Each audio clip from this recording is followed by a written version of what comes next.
বেলুড় মঠে শ্রীরামকৃষ্ণের জীবন্ত উপস্থিতির কথা আমরা নানা সূত্রে জানতে পারি। স্বামীজি ও স্বামী ব্রহ্মানন্দজি তো বটেই, ঠাকুরের অন্য পার্ষদরাও তাকে মঠে প্রত্যক্ষ দেখতেন। স্বামী প্রেমানন্দজি একদিন অন্যকে বলছেন, আমি একখানি নতুন কাপড় ঠাকুরকে নিবেদন করে পরতে যাচ্ছি।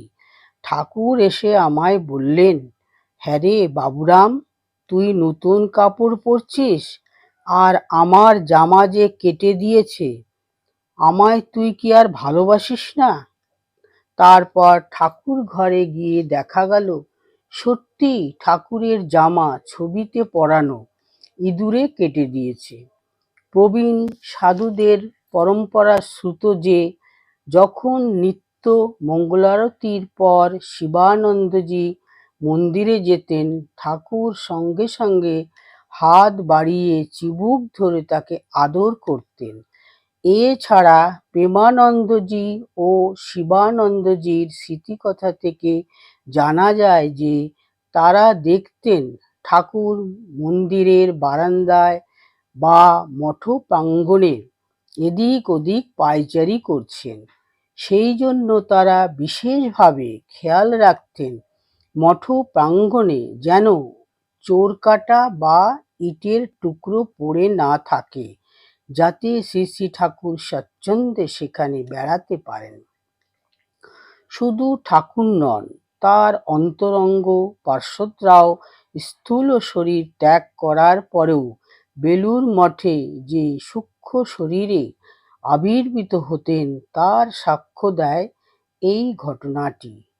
1938 খ্রিস্টাব্দে 14ই জানুয়ারি মকর সংক্রান্তির দিন বেলুড় মঠে শ্রী শ্রী ঠাকুরের নবনির্মিত সুদৃশ্য বিশাল মন্দিরের প্রতিষ্ঠা কার্য সমাপনের পর সংঘের তৎকালীন প্রেসিডেন্ট এবং ঠাকুরের পার্ষদ স্বামী বিজ্ঞানানন্দজি যখন নিজের ঘরে বিশ্রাম নিচ্ছিলেন, তখন তার সেবক সন্ন্যাসী তাকে জিজ্ঞাসা করেন, আপনি যে ঠাকুর ও স্বামীজিকে কি বলবেন বলেছিলেন?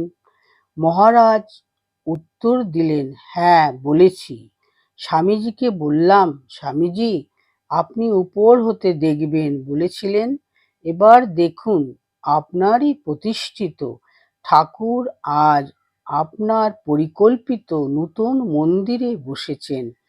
তখন আমি স্পষ্ট দেখতে পেলাম স্বামীজি, রাজা মহারাজ, মহাপুরুষ মহারাজ, শরৎ মহারাজ, হরি মহারাজ ও গঙ্গাধর মহারাজ সকলেই দাঁড়িয়ে আছেন।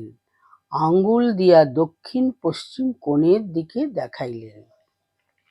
স্বামী ব্রহ্মানন্দজির প্রিয় সেবক নির্বাণানন্দজি স্মৃতিচারণা করেছেন, শুনেছি বেলুড় মঠে মায়ের শরীর দাহ হয়ে যাবার পর মহাপুরুষ মহারাজ উপস্থিত সাধু ও ভক্তদের বলেছিলেন, সতীর শরীরের এক একটি অঙ্গ বুকে নিয়ে সারা দেশে 51 পীঠ গড়ে উঠেছে। সেই সতীর সমস্ত শরীর আজ বেলুড় মঠের মাটিতে মিশে রইল। তাহলেই বুঝে দেখো বেলুড় মঠ কত বড় তীর্থ। একইভাবে সপ্তর্ষির অন্যতম ঋষি ও শিবাবতার স্বামীজির কৃষ্ণসখা ও শ্রীরামকৃষ্ণের মানসপুত্র ব্রহ্মানন্দজির শ্রীমতীর অংশে জন্ম ঈশ্বরকোটি প্রেমানন্দজির, শ্রীরামকৃষ্ণের লীলা সহচার শিবানন্দজির এবং শ্রী শ্রী ঠাকুরের আরও কয়েকজন অন্তরঙ্গ পার্ষদ, যারা প্রত্যেকেই ছিলেন আধ্যাত্মিক জগতের একজন দিকপাল। তাদের সমগ্র দেহ বেলুড় মঠের পুণ্যভূমিতে মিশে তাকে পুণ্যতর করে তুলেছে। মঠের মহিমার কথা পূজনীয় মহাপুরুষ মহারাজও নানা প্রসঙ্গে যা বলেছিলেন তারই কয়েকটি উদ্ধৃতি দেওয়া হলো। এর মধ্যে উল্লেখ আছে যে ঠাকুরের ও শ্রীশ্রীমা তো বটেই, ঠাকুর পার্শ্বদেও দেহান্তে সূক্ষ্ম শরীরে বেলুড় মঠে বাস করেন। বেলুড় মঠ কি কম স্থান গা! স্বয়ং শিবাবতার স্বামীজি এখানে বাস করতেন, এখানেই তিনি সমাধিযোগে দেহত্যাগ করেন। কিন্তু এখনো তিনি সূক্ষ্ম দেহে এ মঠে রয়েছেন, তাকে দেখতে পাওয়া যায়। আমি কতদিন তাকে তার ঘরে গভীর ধ্যানস্থ দেখেছি। কখনো দেখেছি তিনি পায়চারি করছেন, তিনি নিজে কাঁধে করে ঠাকুরকে এখানে বসিয়েছেন। ঠাকুর যেখানে সেখানেই মা আর স্বামীজিও আছেন, আর সব পার্শ্বদেরাও। ঠাকুর পার্শ্বদের ছাড়া থাকতে পারতেন না, আর পার্শ্বদেরাও ঠাকুরকে ছেড়ে থাকতে পারতেন না। গুরু আর গঙ্গা দুদিকে, আর মাঝখানে আমি বেশ আনন্দে আছি। এ স্থান তো বৈকুণ্ঠ।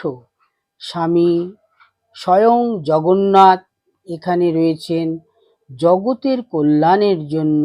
কত ভাব, কত মহাভাব হয়েছে এখানে। আমাদের আত্মারাম ঠাকুর রয়েছেন, আর ঠাকুরের পার্শ্বদরা সকলেই এ স্থানে এখনো সূক্ষ্ম দেহে রয়েছেন। তাহাদের দেখাও পাওয়া যায়। কোথাও কোনো একজন সাধক সিদ্ধি লাভ করেছিলেন, তাতেই সেই স্থান তীর্থে পরিণত হয়েছে।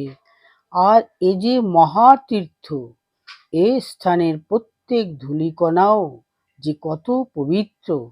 ঠাকুর, স্বামীজি এরা যে কি ছিলেন তা লোকের বুঝতে ও জানতে এখনো ঢের দেরি। জগতের হিতের জন্য এত বড় আধ্যাত্মিক শক্তি সহস্র সহস্র বৎসরের মধ্যেও জগতে আবির্ভূত হয়নি। এই বেলুড় মঠের ধুলিতে গড়াগড়ি দেবার জন্য দেশ দেশান্তর থেকে কত লোক ছুটে আসবে।